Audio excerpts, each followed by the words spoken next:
نے آپ کو जगा दिया। नहीं, कोई बात नहीं। कब आया? मुझे थोड़ी देर हुई है। कहाँ थी आज आप?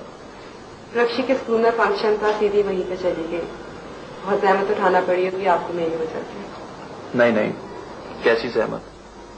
चाय पी आपने? आपकी मुलाजमा ने मुझसे पूछा था, लेकिन मैंने इनकार कर दिया। मैं चाय पीता ही नहीं हूँ। कमाल करते हुए, दिन में आप 3-4 पीरियड्स पढ़ाते और चाय नहीं पीते। मैं तो अगर दिन में 4-5 प्यालियां ना पीना तो मुझसे तो काम ही नहीं होता। वैसे भी आजकल जब से मौसम चेंज हुआ है इतना रश रहता है क्लिनिक में कि मुझे सर उठाने की फुर्सत नहीं मिलती। अल्लाह करे जोरे मतलब और ज्यादा। आप क्यों तुले हुए लोगों को बीमार करने पे? मेरी तो दुआ है अल्लाह ताला सबको सेहत और तंदुरुस्ती दे। मिसरा बढ़ाए मिसरा पढ़ दिया। खैर छोड़िए। जो बेचारा खुद रंज से दो चार हो, किसी और का बुरा क्या चाहेगा? वसीम का कोई खत आया? खत में फोन आया था उसका। अच्छा, क्या कह रहा था वो? उसके फाइनल एग्जाम शुरू होने वाले। अल्लाह उसे कामयाब करे। अच्छा, आप तो ये बताएं ना कि आप कहाँ छुट्टियों में घूमे? छुट्टियों में घूमा तो कहीं भी नहीं रास्ता। जहां तन्हाई मिली वहीं बैठ गया। ये आप इतने तन्हाई पसंद क्यों? इसलिए राजदा क्योंकि तन्हाई मेरी वो रफीक है जिसने जिंदगी के हर मोड़ पर मेरा साथ दिया है। खामोश पुरखुलूस बेआवाज साथ, इसके सीने में मेरे बेशुमार राज दफन है। बहुत सी बातें ऐसी हैं जो मैं खुद से नहीं कह पाता, लेकिन तन्हाई से कह देता हूं। आप तो शायरी करने लगे। शायरी? वाकई ये शायरी है। लफ्ज अपना हिसाब खुद करते हैं, अपनी लाशें खुद उठाते हैं। लोगों की समझ को इरफान हकीकत कहते हैं।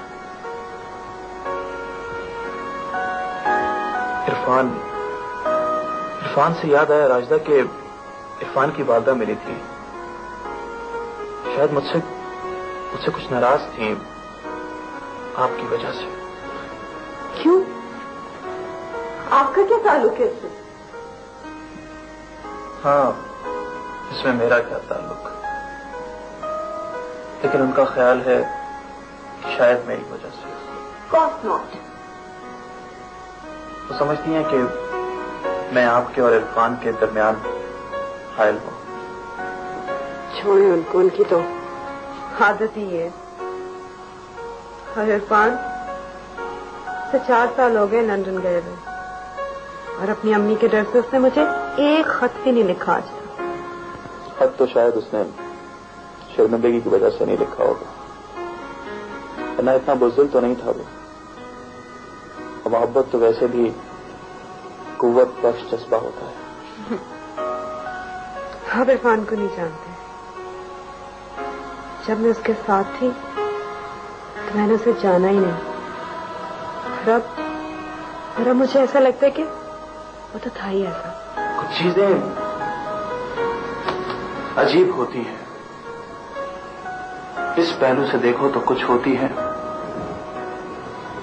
उस पहलू से देखो तो कुछ और होती है।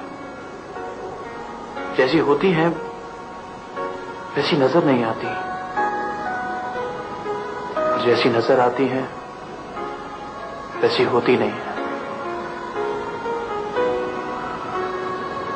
लम्हे खाली बादलों की तरह होते हैं, और उनके खालीपन का अंदाजा सिर्फ उनकी रफ्तार से होता है। रफ्तार?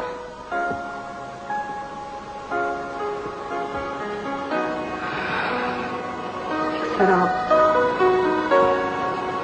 चीजें वहीं रह जाती हैं, लेकिन देखने वाले कितने आगे निकल जाते हैं। लफ्ज रास्ता, लफ्ज हमारे हाथों में सिर्फ लफ्ज होते हैं, सर्द मौत की तरह। सर्द लफ्ज सजा के انتظار کے. راجدہ، آپ اب بھی عرفان کا انتظار کرتی ہیں؟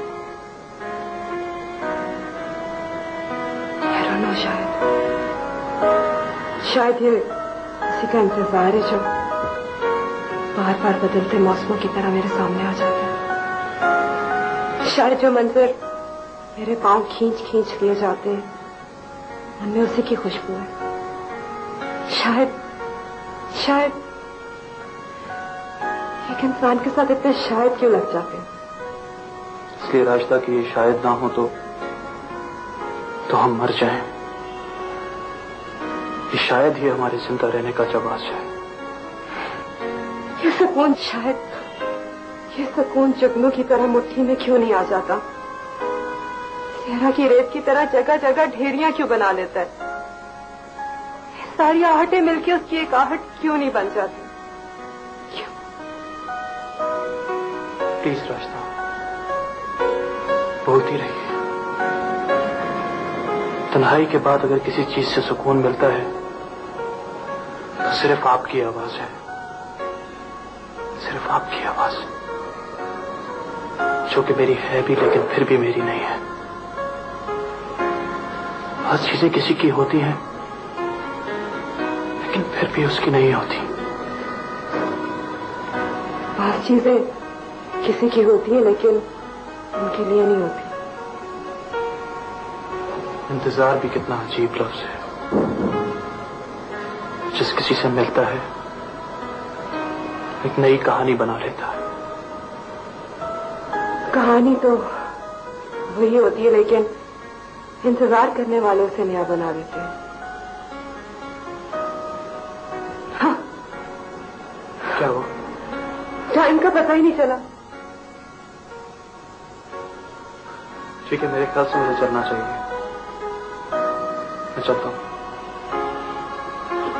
شاید جی، کچھ جب وقت ملے آ جایا کریے. کی باتوں سے مجھے پناہ کا احساس ہوتا ہے. نوازش ہے آپ کی.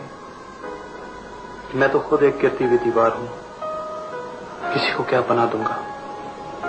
کئی دفعہ دو گرتی ہوئی دیواریں ایک دوسرے کو سہارا دیتی ہیں اور اسی طرح دکھوں کا اظہار ہمارے لیے مرہم بن جاتا ہے. آپ ٹھیک کہتی ہیں، لیکن میں تو اس مرہم سے بھی محروم ہوں. خدا حافظ.